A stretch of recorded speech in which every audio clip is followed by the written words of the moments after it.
In this clip, we are going to compare two of the hottest middleweight sport bikes right now, the recently launched Kawasaki Ninja ZX-4RR and the Yamaha R7. Let's start with the key specs. Horsepower-wise, the ZX-4RR's smaller engine produces a staggering 77 horsepower, which is 4 horsepower more than the R7. In order to produce that much horsepower, Kawasaki engineered the ZX-4RR to be able to rev very high because, as you know, more RPM means more power.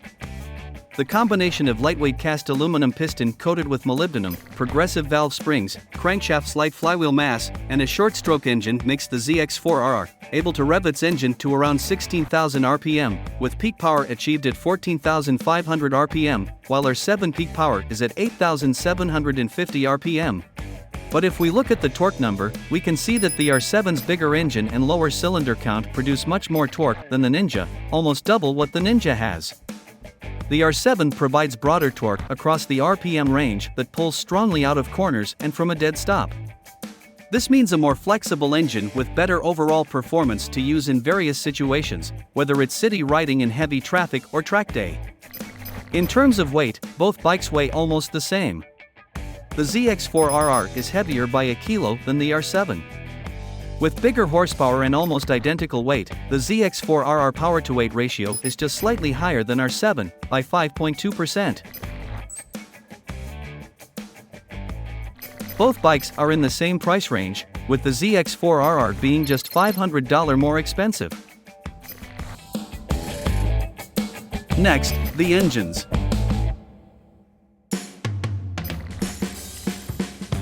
Kawasaki chose the inline-4 flat-plane layout from the smaller ZX-25RR for their engine, while the R7 borrows the CP2 parallel twin engine, with a 270-degree crossplane crankshaft that is used in 3 other Yamaha models, the MT-07, XSR700, and Tenere 700. Both engines are over square. The ZX-4R's bore and stroke measure are almost identical to the 1990 ZX-4RR, and the R7's bore and stroke measure are identical to the MT-07. The R7 displacement is much bigger than the Ninja, it's 290cc, or around 72% larger. On the other hand, the compression ratio of the ZX-4RR is larger than the R7. Both bikes need fuel with a minimum octane value of RON 95. Both engines are liquid-cooled and have a double overhead cam valve train with 4 valves per cylinder. The fuel capacity of the ZX-4RR is slightly larger by 2 liters. For both bikes, power is passed through a 6-speed transmission, wet multiplate clutch with assist and a slipper clutch. The ZX-4RR comes with a quickshifter and auto blipper as standard, while the R7 doesn't. Yamaha offers an additional quickshifter kit for $200, with no auto blipper included because there is no ride-by-wire on the Yamaha R7 in the first place.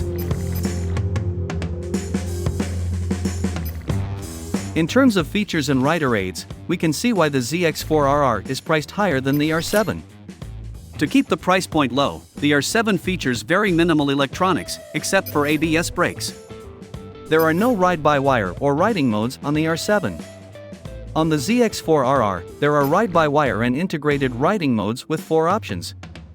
There is no traction control on the R7, while there are 3 levels of traction control on the ZX-4RR that can also be turned off completely. For the R7, the quickshifter without auto blipper is an optional feature for an extra $200. On the ZX-4RR, a quickshifter and auto blipper are standard features. The dash on the R7 is a high-contrast LCD with no smartphone connectivity, while the ZX-4RR has a TFT dash with Bluetooth connectivity.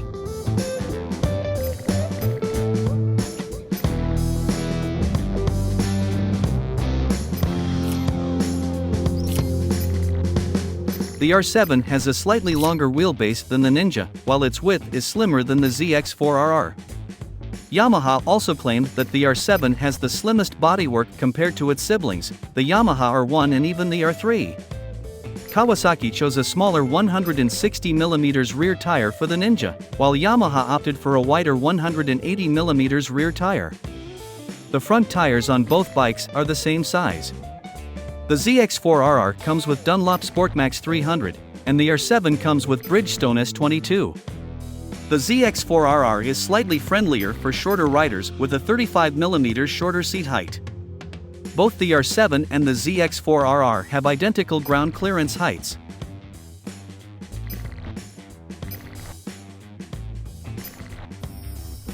Both bikes have dual 4-piston radial mount calipers at the front, with a slight difference in disc diameter. Aside from the disc brake and the caliper, the R7 is fitted with a better Brembo radial master cylinder for the front calipers. Kawasaki's rear suspension features a link-mounted Showa BFRC monoshock that is fully adjustable, while R7's rear shock is adjustable for spring preload and rebound damping only, with no compression damping settings. Then, if we look at the forks, it's the other way around. R7's 41mm KYB forks are fully adjustable, while the ZX-4RR's smaller diameter 37mm Showa fork has only preload adjustment with no rebound or compression settings. Lastly, the frame. Both manufacturers use a cost-effective steel trellis frame with a steel swing arm for their bikes.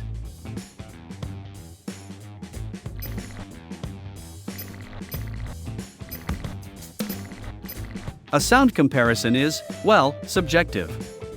Some people prefer the melodious screaming of an inline-4 flat-plane engine, while others prefer the throaty and rumbling sound of a cross-plane twin engine, which is similar to a V-twin.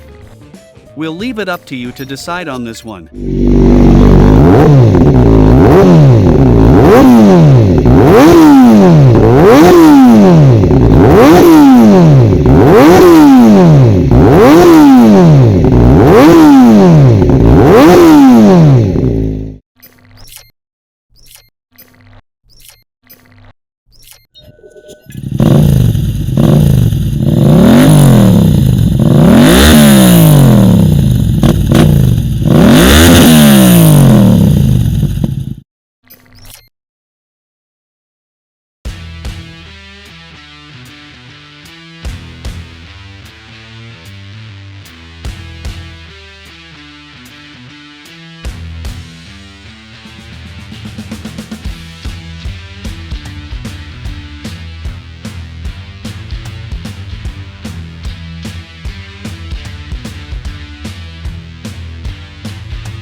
So, what's your choice?